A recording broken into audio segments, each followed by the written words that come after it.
ปิดจ็อบแล้วครับท่านผู้ชมครับมันมืดกินข้าวกินน้ำแล้ว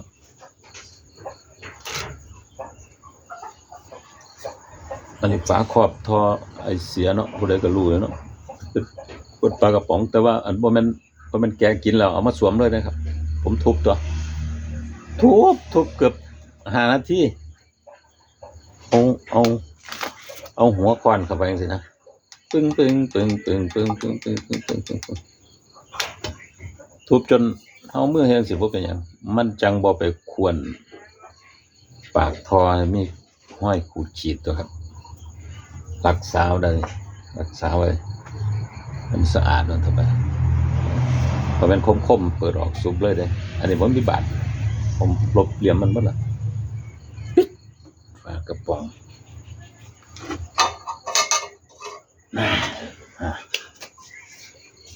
ปิดจ็อบแล้วเสร็จแล้ว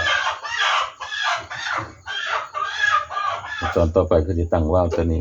ในอาทิตย์หน้าครับไปซื้อโปรแกรมฝากครอบว่าวก่อนตั้งว่าวอีก3 เครื่องตั้งว่าว RT ET แล้วก็ KND เครื่องสูบน้ำน้อย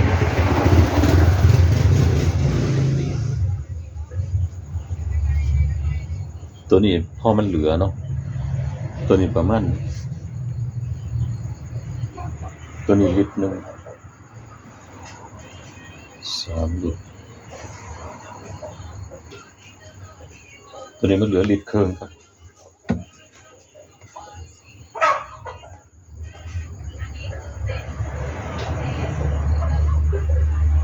1 ลิตร2 ลิตร3 ลิตรตัวนี้ลิตรกับ1 เส้น1 ลิตร2 ลิตร3 ลิตรตัวนี้เลยเครื่องลิตรครับตัวนี้ลิตร1ครับเครื่องเอาใส่ KND ได้พอดีเนี่ยถ้าจะได้น้ำมันเศษจากเครื่องใหญ่น้ำมันเหลือประมาณครึ่งลิตรเอาไปใส่ KND กันเริ่มเหนียวแล้วถอดออกมาบ่ย่อยแล้วเหนียวเลือดโตนครับสั่นผู้ใดบ่เปลี่ยนน้ำมันเครื่องจักเทื่อนี้จะใส่จนเครื่องดำปีนะโอ้ยเจ้าซ่อมหนักอันนี้เฮาก็ใส่รักษา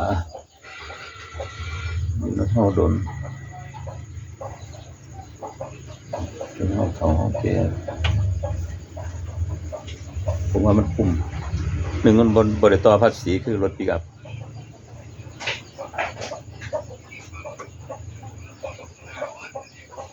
ขี่ไปให้ไปหน้าก็ได้ลากเทเลอร์ก็ได้สูบน้ำก็ได้ครับลากอีแตกน้อยอีแตกใหญ่ไปเพิ่นท่านผู้ชม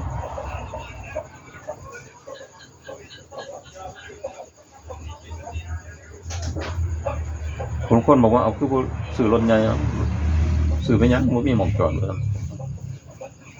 มันหน้าเขามันหน้าลงใส่ตลอดไทยคงอยู่ท้ายอยู่ให้อยู่นะ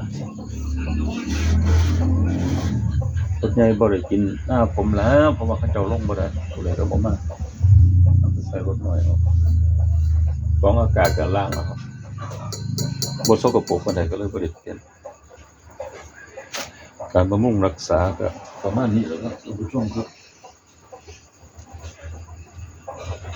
แล้วเรียบร้อยแล้วที่เก็บพวกล้างเครื่องไม้เครื่องมือแต่ว่ามันเอาน้ำล้างเด้อครับก็สิเอาผ้าเดี๋ยวผ้าสะอาดนี่ล่ะว่าเสร็จก่อนเก็บสมัยว่าเป็นสร้างเอาว่ามันเป็นสร้างเขาไปฝึกงานนะหัวหน้าเขาให้เลือกน็อตเลือกทำความสะอาดเครื่องมือหน่อยเว้ยเก็บประมาณนั้นการประกอบอันนี้รถครับมาฮะ